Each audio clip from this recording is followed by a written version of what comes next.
देश की सबसे कठिन परीक्षा आईएएस की तैयारी करने वाले छात्र क्या जानते थे कि उनकी जान इतनी सस्ती है कि वह राजधानी दिल्ली में तैयारी के दौरान चली जाएगी।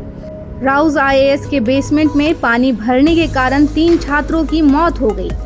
अब दिल्ली सरकार और प्रशासन होश में आया है जब 3 छात्रों की जान जा चुकी है।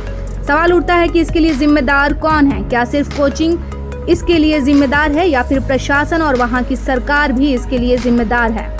ऐसा नहीं कि दिल्ली में बेसमेंट में कोचिंग नहीं चलाए जाते हैं। मुखर्जी नगर से लेकर राजेंद्र नगर तक बेसमेंट में लगातार कोचिंग चलाए जाते हैं। क्लासेस भी ली जाती हैं, लाइब्रेरी भी खुलते हैं, लेकिन सब पैसा देकर मैनेज हो जाता है। तब क्यों परेशान होना?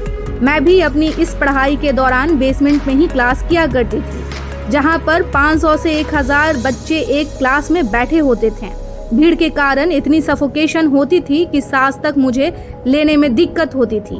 यही कारण है कि मैंने बीच में ही अपनी पढ़ाई छोड़ दी थी। मुझे कई बार लगता था कि अगर शॉर्ट सर्किट हुआ तो क्या होगा। ऐसा नहीं है कि मुखर्जी नगर या राजेंद्र नगर में पुलिस की गश्तियाँ नहीं होती हैं, उन्हें सब मालूम होता है और सब सेट भी होता है। यही कारण है कि इस तरह की दुर्घटनाएं होती हैं। कोचिंग संस्था के मालिकों को अधिक पैसा कमाना है, पुलिस प्रशासन और अधिकारियों को इस पैसे से पैसा कमाना है और जान सिर्फ सस्ती यहाँ पर विद्यार्थियों की ही है।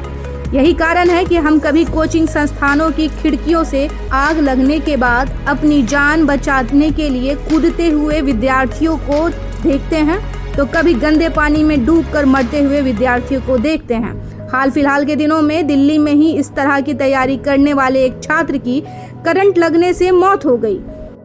इन दुर्भाग्यपूर्ण घटनाओं का जिम्मेदार कौन है?